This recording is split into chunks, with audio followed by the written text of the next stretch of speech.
Mau curhat tentang seni ya, seni memaknai Quran. Ada ulama yang cari aman. Jadi kalau nafsir Yasin, Alif Lam Mim ya wallahu a'lam. Dan itu bagus karena ya siapa yang nggak tahu kalau wallahu a'lam. Ada yang nekat itu nebak-nebak. A itu apa, lam itu apa, mim itu apa. Ini ya tepak-tepakan, bisa dianggap klenik, bisa dianggap dukun. Tapi dari sekian tafsir itu saya cenderung ngikuti teori umum bahwa andaikan Anda orang Indonesia, kalau mau menjelaskan anak-anak, ini saya beri penjelasan A sampai Z, ABCD gitu. Jadi memaklumatkan bahwa kita akan mengkaji itu secara tuntas. Mungkin dalam kultur kita, wis tak terangno A sampai Z, wis tak delok mulai rambut sampai sikil, sudah saya lihat mulai rambut sampai kaki. Nah, jadi itu ibaratun anil idhah bikulil wuduh. Jadi itu dianggap penjelasan yang begitu detail. Sehingga Alif Lam Mim itu ya dianggap kayak pokoknya Quran ini menjelaskan ABCD. Itu mukhatabnya, itu pasti paham maksudnya demikian. Terus kedua menyangkut apakah yang diinginkan Allah, yang difirmankan Allah itu mewakili atau kuliah. Kuliah itu mewakili totalitas. Misalnya begini, kalau kita nikah sama perempuan, misalnya namanya Sri gitu, bisa saja punya adik namanya Dwi atau punya mbak namanya Dwi. Lama-lama kadang misalnya kita nyesal sebagai manusia, kok cantik adiknya itu atau cantik mbaknya itu. Kemudian Islam melarang wa antasma'u binal ukhtaini, kamu tidak boleh menikahi dua bersaudara secara langsung. Tapi itu pun kalau kamu anggap sebagai panduan hukum itu bahaya, karena melahirkan pertanyaan gimana kalau ponakan dan buliknya.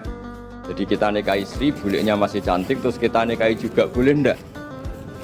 Sebab itu zaman Rasulullah SAW ketika baca ayat wa antasma'u binal ukhtain, zaman itu Nabi menambahkan juga kamu nggak boleh nikahi perempuan plus buliknya. Sehingga wa antasma'u binal ukhtain itu dianggap ibaratun an hurmatil jam'i binal mahromen. Itu dianggap pelarangan menikahi dua perempuan yang ada unsur apa? Lalu pertanyaannya, kenapa Allah hanya menyebut dua saudara? Karena yang potensi masih sama-sama cantik ini dua saudara. Jadi Allah tidak perlu melarang wa antasma'u bainal mar'ati wa jaddatiha. Karena kalau itu kan orang-orang agak-agak waras kan kira-kira gitu. Masa tertarik cucunya karena umur 17 juga tertarik mbahnya yang 80 tahun. Kira-kira tidak usah dilarang juga nggak kepikiran kan gitu. Tapi kalau saudara kan kepikiran. Makanya banyak kalau mbaknya mati, wong Jawa itu ngeduni, mbaknya meninggal terus nikah adiknya, kadang adiknya meninggal juga nikah adiknya lagi. Jadi kalau orang tuanya masih nekat bisa habis anaknya. Saya pernah punya temen tuh mbaknya dinikahi mati, nikahi lagi adiknya mati. Lu adik ketiga mau dinikahkan lagi, saya tantang itu habis anak kamu kalau gitu. Nah, sehingga kita yang nekuni fikih itu tahu wa antasma'u binal ukhtain itu bukan harus ukhtain. Dan makanya terus ulama mengingatkan bahayanya berpegangan Quran nggak didampingi ulama, karena nanti akan bilang yang diharamkan Quran itu al-jam'u binal ukhtain, hanya mengumpulkan dua saudara, berarti sama bulik bude boleh, sama mbah boleh, itu bahaya sekali. Karena memang zaman itu Nabi hanya menambahkan wala binal mar'ati wa ammatiha, wala binal mar'ati wa kholatiha, juga nggak boleh menikahi perempuan plus bulik baik dari bapak maupun bulik dari apa? Ibu. Nabi zaman itu tidak menambahkan wala binal mar'ati wa jaddatiha, karena dikira itu normalnya orang pasti tidak kepikiran nikah perempuan plus mbahnya, karena umurnya pasti terpaut jauh. Kemudian ada lagi misteri tafsir yang pasti ulama itu beda. Misalnya begini, dalam cerita-cerita karomatul aulia, dan kita yang nekuni ilmu itu kita percayalah. Soal yang nggak percaya ya monggo, ini karena tidak tek Quran dan hadis. Ketika seorang Nabi Muhammad SAW di alam arwah, karena di hadis Mi'raj Nabi juga sering ketemu para nabi, diantaranya ketemu Nabi Musa, ketemu beberapa nabi. Itu hadisnya sahih bahwa Nabi sering ketemu para nabi di alam arwah. Dan ini punya efek di kitab tafsir nanti. Ada ayat tentang pertemuan Nabi Muhammad SAW dengan Nabi Musa. Singkat cerita di kitab-kitab wali diterangkan, suatu saat Nabi itu dikomplain oleh Nabi Musa karena beliau ngendikan ulama ummati ka'ambiya Bani Israel. Kualitas ulama umatku itu sama dengan kualitas nabinya Bani Israel. Ini kan memancing sentimen. Kata Nabi Musa, benar saja masa saya nabi kok disejajari ulama gitu. Disejajari ketua direktur tadi, direktur studi Quran, kan nggak terima. Masa saya nabi setara dengan LC MUI kan nggak terima. Dan itu menurut saya bagus, Nabi Musa agak terima itu. Saya sendiri juga agak terima gitu. Akhirnya buktinya apa? Dalam cerita wali itu dipanggillah Imam Ghazali. Di cerita wali itu kata Imam Ghazali, nama kamu siapa? Ana Muhammad bin Muhammad Al-Ghazali At-Tusi Asy-Syafi'i. Jawabnya panjang sekali. Ana Muhammad bin Muhammad Al-Ghazali At-Tusi Asy-Syafi'i. Terus Nabi Musa, loh saya tanya nama kamu, kamu cerita bapakmu, mbahmu, madhabmu, daerah kamu. Terus kepanjangan, tanya nama ngomongnya panjang. Kata Nabi Musa, kata Imam Ghazali, Anda juga gitu di depan Allah yang hanya tanya wa ma tilka biyaminika ya Musa. Anda jawabnya kepanjangan, qala hiya asaya atawakkau 'alaiha wa hushubiya ala ghanami wal yafiha ma'aribu ukhra. Padahal Allah hanya tanya yang dibawa kamu oleh tangan kanan itu apa Musa? Ini tongkat saya Gusti, tak pakai gini, tak pakai gini, tak pakai gini. Masih ada dan lain-lain wal ya ma'aribu ukhra, dan masih banyak kepentingannya. Akhirnya Musa itu sadar. Ini di depan Allah yang maha tahu. Itu aja engkau beri penjelasan berlebih, apalagi saya depan jenengan. Singkat cerita, di cerita itu Nabi Musa, ya betul, umat kamu memang pinter-pinter gitu. Pokoknya dia ngakui, beliau ngakui. Tapi dalam perspektif ilmu Thariqah, tafsiran seperti itu tidak diikuti. Yang diikuti adalah kalau kita ketemu rektor, misalnya nyuwun sewu, satpam dipanggil rektor, atau dipanggil ketua badan wakaf, atau menteri dipanggil presiden, atau murid dipanggil guru, itu kan bawaannya grogi. Dan mulai dulu orang-orang bijak, saya kenangan saya dengan Kiai Haji Maimun Zubair, dengan bapak saya sendiri, orang-orang bijak kalau manggil santri atau bawahan dengan keadaan grogi itu mesti tanya yang nggak penting supaya groginya hilang. Iya, mau nang dalan macet, gimana di jalan tadi macet, gimana di daerah kamu musim apa. Setahu saya ulama-ulama top atau rektor atau siapa saja kalau yang bijak mesti nanya anak buah itu yang nggak penting dulu, gimana lancar di perjalanan, datang jam berapa, sehat-sehat saja. Karena bawahan itu takut. Nah, ketika Nabi Musa ini takut, Allah itu ngikuti sunnahnya manusia. Kalau takut ya jangan tanya yang penting dulu. Kamu bawa apa? Jadi jawab, saya bawa tongkat Gusti. Jadi itu sebetulnya hanya ilmu psikologi, bahwa kalau orang takut itu ya ditanya yang ringan-ringan. Lagi-lagi ini ilmu. Jadi analisis tafsir itu tidak ada selesainya dan semuanya butuh perangkat. Di antaranya perangkat itu adalah fitrah salimah. Makanya dikatakan Pak Rektor tadi benar bahwa orang bisa memahami Quran, kekuatan angin dengan cerita angin seperti ini. Tadi cerita Pak Warsono Muhammad juga gitu, Warsono Muhammad semuanya sama. Sehingga memaknai Quran itu baik dengan ilmiah maupun dengan fitrah salimah itu akan sama-sama menelurkan makna yang sahih. Asal berlandas riwayat yang sahih. Saya punya sekian cerita tentang ulama-ulama dulu kalau ngartikan ayat. Misalnya Imam Syafi'i, beliau nekuni fikih, beliau menghentikan orang yang tayamum di tengah perjalanan padang Sahara yang karena tidak menemukan air, itu boleh tayamum kalau sudah tidak menemukan air. Syaratnya dia nyari-nyari dulu. Jadi ditanya, kenapa harus nyari-nyari dulu padahal ini di padang pasir?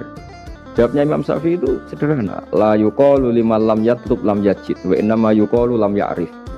Allah itu ngendikan falam tajiduma'an, kemudian Anda tidak menemukan air. Di mana-mana tidak menemukan itu setelah mencari. Kalau tanpa mencari namanya lam ya'rif, tidak tahu.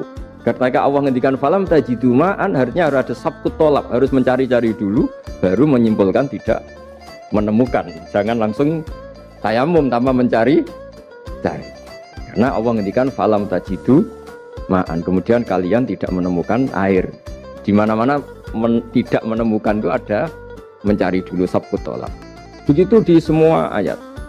Lalu saya mulai 2002 atau 2003 saya sering sama Profesor Zaini, beliau bahkan sering di kontrakan saya di Wonokromo di Pelaretan.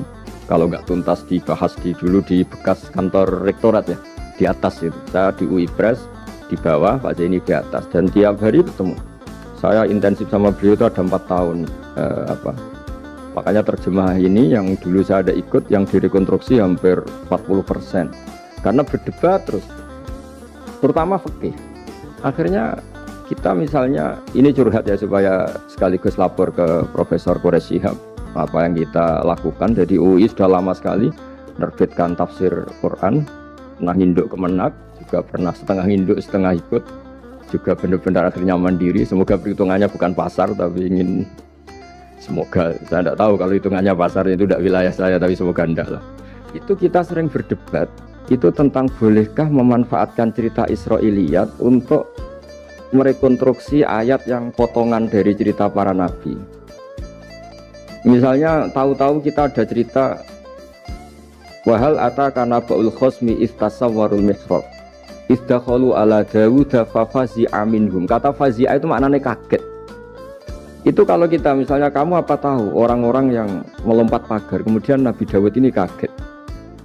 Itu cerita itu bisa terbentuk meskipun orang-orang banyaklah pakar-pakar tafsir yang anti Israiliyat. Tapi kita bisa maknai itu tuh kalau misalnya kata kaget. Kenapa kaget? Nabi Dawud itu seorang raja, bahkan orang barat nyebut King David. Beliau punya 7 lapis pengawalan dan khusus kamar pribadinya itu tidak siapapun, tidak ada yang bisa masuk. Tapi tahu-tahu ada orang di situ. Makanya beliau kaget. Fafazi amin. Qalu la takhaf. Para orang-orang ini bilang atau kamu jangan kaget. Sudah tidak usah mikir kagetnya kata orang ini. Khosmani bakho ba'duna ala ba'din. Kita punya masalah sengketa dan Anda harus memutuskan sekarang. Singkat cerita, si orang ini cerita, orang atau malaikat itu cerita. Ini saudara saya punya kambing 99. Saya punya satu aja kok diminta. Menurut Anda gimana? Tolong putuskan yang benar. Abu Dawud langsung marah. Wah, kamu tuh dolim betul. Sudah punya 99, minta yang satu. Kamu dolim betul. Ngawur betul. Oke, dah deal gitu, sudah putus. Orang ini senyum-senyum santai terus hilang. Ternyata itu para malaikat. Terus wadon nadawudu annama fatannahu fastaghfara rabbahu wal kharara wa anab. Di banyak cerita Israiliyat itu Nabi Dawud itu istrinya 99. Tapi kurang lengkap kayak nggak ada yang seperti itu. Jadi walhasil di cerita itu ada Imra'atu Uria terkenalnya itu yang Nabi Dawud itu kepikiran menikahi itu. Jika cerita akhirnya Uria ini meninggal, akhirnya dinikahi Nabi Dawud. Akhirnya beliau istighfar karena merasa salah.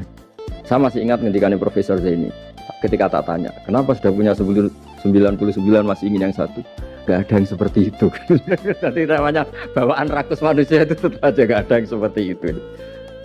Nah pertanyaannya, bolehkah puzzle ini ya kita rangkai dengan cerita Israiliyat? Yang Israil ini bisa iya bisa enggak, kata Nabi zaman Sugeng la tusaddiquhum wa la tukadzibuhum. Kamu ya jangan bilang iya, jangan bohong karena dari cerita-cerita Israiliyat, tapi jangan juga bilang takdzib, bilang mendustakan, jangan benar. Nah kita yang nekuni tafsir itu bingungnya ya. Makanya saya tadi sebenarnya bilang Pak Fajar bingung itu kalimat madhin itu muji. Memang bagusnya orang ilmuwan itu bingung. Kalau ilmuwan PD itu udah ilmuwan namanya, orang nekat itu. Ilmuwan itu harus satu teori diuji dengan teori yang lain, diperbandingkan, terus menyimpulkan saat ini saya memutuskan demikian. Tapi entah suatu saat itu khasnya ilmuwan karena dia harus mikir terus itu. Masih banyak yang seperti itu. Akhirnya ya kita nafsiri ya pokoknya kalau orang sudah punya 3 kok minta yang punya 1 ya rakus lah gitu aja sudah. Apa itu peristiwa perempuan, apa peristiwa harta, peristiwa jabatan. Jadi kalau sudah punya jabatan 1 kok ingin jabatan yang lainnya anggap saja rakus gitu aja. Terus lalu itu simbol. Makanya ini terus pertanyaannya. Ini apakah simbol ibaratun anman itoma bahwa Allah nggak suka toma atau memang itu fakta? Nah hal-hal seperti itu yang kita terus menekun. Kemudian yang ketiga misalnya kita ini sebagai cucu yang kurang baik. Setiap kita pidato cerita dosanya Nabi Adam diusir dari apa? Surga. Dan saya itu orang yang insya Allah disayang Nabi Adam. Saya termasuk cucu yang baik. Di mana-mana saya cerita Nabi Adam itu keren meskipun diusir dari surga. Karena Nabi Adam itu diusir dari surga itu bukan karena dia kepencut sajaratil khuldi.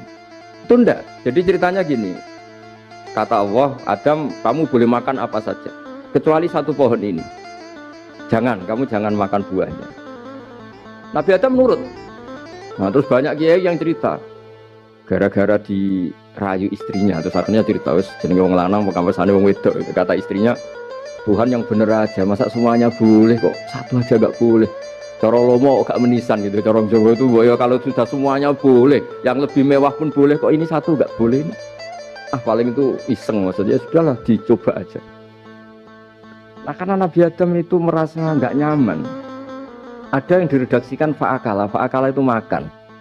Tapi kalau makan tidak juga karena nggak nekat, karena beliau merasa tidak nyaman. Makanya sebagian diredaksikan zako itu ngicipi saja karena nggak nyaman. Sehingga lafadz akala dimaknani zako juga dimaknani akala dalam konteks ini. Tapi di tafsir Ibnu Katsir diterangkan kata kuncinya itu bukan di akalatul dzaqo tapi waqa sama huma inni lakuma laminan nasihin. Jadi Nabi Adam itu ketemu iblis, setan. Terus iblis ini bilang, wallahi demi Allah larangan itu sudah dicabut dan sekarang Anda boleh makan itu.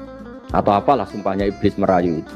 Ketika Allah tanya, ya Adam kenapa kamu makan sajaratul khuldi padahal sudah saya larang. Ini hebatnya Nabi Adam. Waqa sama huma wa izzatika ya rabbi ma adzunnu anna ahadan yaqlifu bika kadiban. Wa izzatika ya rabbi ma adzunnu anna ahadan yaqlifu bika kadiban. Misalnya saat kita punya teman yang biasa bohong dengan kita. Oke, biasa bohong kita tidak percaya. Tapi kalau teman itu bilang gini, kamu dipanggil rektor. Misalnya saat santri kamu dipanggil Mbah Maimun. Bawaannya orang takut karena bawahan tadi. Itu pasti tidak ngecek lagi meskipun yang cerita ini orang bohong, biasa bohong. Tapi ini dipanggil rektor, dipanggil ketua badan wakaf, ketua yayasan badan wakaf. Kan pikirannya tuh, waduh, mendingan coba-coba lah daripada bawaannya itu mesti tidak mikir langsung. Nah, ketika nama engkau disebut ya Allah, ketika nama engkau disebut, wallahi saya ini benar kata iblis. Saya tidak kepikiran wa izzatika ma adzunnu anna ahadan yahlifu bika kadziban. Saya tidak pernah mengira ada seseorang atau makhluk siapapun yang ketika menyebut engkau kemudian dia bohong. Mencatut nama presiden itu buat orang fasik kan ya takut, nyatut nama rektor buat orang nakal pun takut. Apalagi ini nyatut nama Allah, ini Allah sudah bilang kamu boleh makan ini. Barokahnya jawaban itu sumastabahu rabbuhu fataba ali wahada. Nabi Adam saat itu juga jadi al-mujtaba, dia orang pilihan.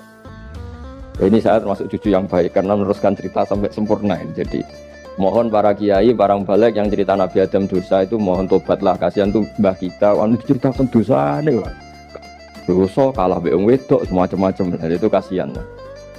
Bacanya harus urut. Wa asa adamu rabbahu fahawa tapi tsumma jtabahu rabbuhu fataba alaihi. Wah, jadi lengkap lah. Jangan cerita dosanya tok terus disimpulkan, mbah kita aja dosa, apalagi kita sudah salah ngambil dalil, dipakai justifikasi gitu. Nah, hal-hal seperti ini tuh kita sering debat sama Pak Zaini ya, debat-debat ilmiah, karena kita yang ada ayat potongan-potongan tadi itu tidak bisa merangkai kalau tanpa memanfaatkan dengan tanda kutip itu, dengan tanda kutip itu memanfaatkan kisah-kisah Israiliyah, karena bawaannya ini panjang. Saya beri contoh lagi, qala bal sawatat lakum anfusukum. Misalnya Nabi siapa bawanya Nabi Ayub, Nabi Yusuf, Nabi Yakub. Nabi Yakub itu dirayu oleh anak-anaknya. Sudahlah, Yusuf itu kita ajak main. Singkat cerita walhasil karena mereka punya niat buruk, Nabi Yusuf itu dibuang di di sumur. Kemudian mereka datang waja'u abahum isya ayyabkun. Qalu ya abana inna dhahabna nastabiqu wa tarakna Yusufa inda mata'ina fa akalahu dhib. Ya kita ini main, Bah, tapi ketika di hutan kemudian Yusuf dimakan serigala. Dan mereka pura-pura nangis. Wajah wabahum isya ayyabun, dia datang pura-pura nangis. Dan terus abahnya bilang, "Wah, ini rekayasa kamu. Qala bal sawatat lakum anfusukum amra." Pasti ini rekayasa kamu. Nah, kata rekayasa di sini itu kita mikir loh, kok ujuk-ujuk Nabi Yakub bilang rekayasa itu gimana? Tapi barokahnya konstruksi cerita-cerita tadi kita tahu. Dia itu tadi nggak ada kejahatan yang apa? Sempurna. Terus mereka kan latohu saubahu bidamin. Mereka itu melumuri bajunya Nabi Yusuf dengan apa? Darah, seakan-akan Nabi Yusuf itu dimakan apa? Serigala. Tapi dia lupa menyobek-nyobek baju tadi. Makanya Nabi Yakub bilang, "Cek sopan nih serigala itu, ketika mau makan baju anak saya disuruh nyopot dulu," gitu. Peradabannya gitu. Nah, di sini kata sawalat itu ada konstruksi yang kita mau tidak mau pakai cerita tadi, karena wong dimakan serigala kok bajunya utuh. Cek beretikanya serigala itu. Mungkin kuliah di UI. Jadi, nah kita ini nekuni itu. Jadi apa ya? Dan terus nah kita akan cari aman. Artinya cari aman itu kalau tafsir atau terjemah berdasar Israiliyat kita nanti dimarahin orang banyak. Tapi tidak juga kita kadang-kadang mau tidak mau karena ada kata yang tersembunyi. Yang mau tidak mau utuhnya itu kalau memanfaatkan Israiliyat tadi. Nah, makanya Nabi ketika ditanya, "Ya Rasulullah, bagaimana dengan cerita dari Bani Israel?" Nabi ngendikan la tusaddiquhum wa la tukadzibuhum. Ya kamu jangan bilang iya, ya jangan bilang tidak. Tapi setelah kita nekuni tafsir, ya nekuni apa itu mau tidak. Yang terakhir sebagai matur kita ke Profesor Dr. Quraish Shihab, masalah fikih terutama yang mendesak. Quran itu kalau cerita fikih itu kan belum dibabkan dulu ya. Misalnya at-thalaqu marratan, cerai itu ya hanya 2. Cerai hanya 2 ini kan kita jadi bingung karena taunya kita cerai itu sampai apa? 3. Akhirnya mau tidak mau kita membuat taksisul fikih, dasaran fikih. At-thalaqu marratan ayat tolak sing yasihur rujuk, tolak yang boleh rujuk. Itu 2. Namanya roj'i. Kalau tolak ini roj'i wa bu'ulatuhunna ahaqqu biratihinna, di masa iddah suami tadi maling berhak rujuk. Artinya orang lain enggak berhak karena ini masih di hukmi zaujiyah, dia masih dihukumi seorang apa? Istri. Nah, baru fa in talaqaha fala tahillu lahu min ba'du hatta tankiha zaujan ghairah. Ini yang terus kemudian orang fikih menyebut tolak bain, yang kalau itu terjadi si istri ini tidak halal bagi mantan zaujnya kecuali sudah dirasakan orang apa? Jadi terus kita ini mikir hatta tankiha zaujan ghairah itu ukurannya nikah itu apa? Mayoritas ulama bilang ukurannya nikah bukan sekedar akad, tapi sudah dirasakan orang lain, sudah ada hubungan intim. Memang harus bahasa vulgar ya, karena ini fikih. Ben kapok cara Jawa, oleh nalak tenanan jebule ape balik bojone dirasakno wong liya. Kadang mukhalil ini kebablasan nggak mau ngelepas. Padahal dia kadang mukhalil order, tapi kalau cantik terus menarik kan dia nggak mau lepas. Nah pertanyaannya itu kan, tapi ada madhab yang meskipun syad, yaitu yang mengatakan ya hanya akad sudah sah, tapi itu di cara bahasa sekarang dibully banyak ulama, disalahkan. Wong tujuannya itu bikin jerah, kok hanya akad kan tidak jerah. Jadi mukhalilnya hanya akad, setelah akad nanti menceraikan itu sudah cukup. Itu disalahkan banyak ulama karena ketika peristiwa itu terjadi pada istrinya Rifa al-Qurazi, jadi di hadis itu ya vulgar. Ya Rasulullah, saya ini istrinya Rifa al-Qurazi. Kemudian dia mencerai saya, fabat tato lagi, tolaknya sampai habis. Kemudian saya nikah sama Abdurrahman bin Zabir. Di hadis ini bukan bacanya bukan Zubair tapi Zabir, Abdurrahman bin Zabir. Tapi orang Arab itu ya agak-agak vulgar. Wa inna ma ma'ahu mislahu batis saw. Tapi alat kelaminnya tuh kiwir-kiwir. Nabi saya tidak mau. Terus Nabi tertawa-tawa di hadis itu ya, kalau sama tertawa ini sudah sunnah Rasul karena di hadis itu pada pas sama dohikan. Nabi itu tertawa sampai cara Jawa guyu ngakak. Patabas sama dohikan, bukan patabas sama mutabas. Tapi di semua teks hadis patabas sama dohikan. Nabi tertawa-tawa. Kamu ingin ya sama suami kamu yang pertama? Terus Nabi ngendikan la, hatta yadzuqa usailataki wa tadzukina usailata. Enggak, sehingga kamu merasakan dia dan dia merasakan kamu. Sehingga ulama mengatakan hatta tankiha zaujan ghairah adalah sampai hubungan suami istri untuk menjadi mukhalil yang, maksud saya di sini juga matur sama rektor sama ketua badan wakaf ini nggak gampang ngamanati jadi direktur. Makanya Pak Fajar minder itu sudah bener. Mendingan noto sandal dari kanan jadi kiri, kiri jadi kanan gitu. Karena PR-nya itu besar dan nanti diaudit. Apalagi kalau dapat gaji lebih besar lagi. Makanya ini kalau bisa Pak Rektor, Pak Badan Wakaf ini nggak usah digaji supaya hisapnya ringan. Sudah keliru dapat uang kan berat hisapnya. Ya dulu tanya Profesor Zeni, bertahun-tahun saya kerja di itu nggak kepikiran gaji, sampai sekarang nggak kepikiran. Pak Zeni tahu kalau saya ikhlas. Saya bilang, kok ada orang ikhlas apa?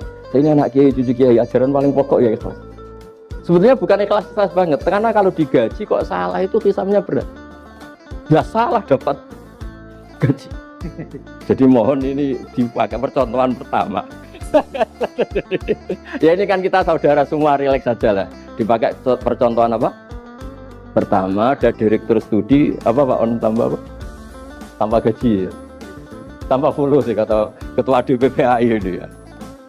Jadi ini semua matur kita ke Profesor Quraish Shihab supaya beliau nanti bisa nantikan.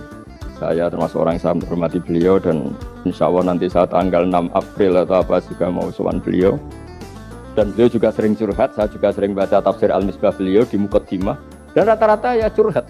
Mau tahlili efeknya gini, mau duit. Tapi karena memang kita ngadepin teks yang umurnya sudah hampir berapa? 1000 berapa Pak Tamji? 1400 berapa? Ya sekitar 400 berapa.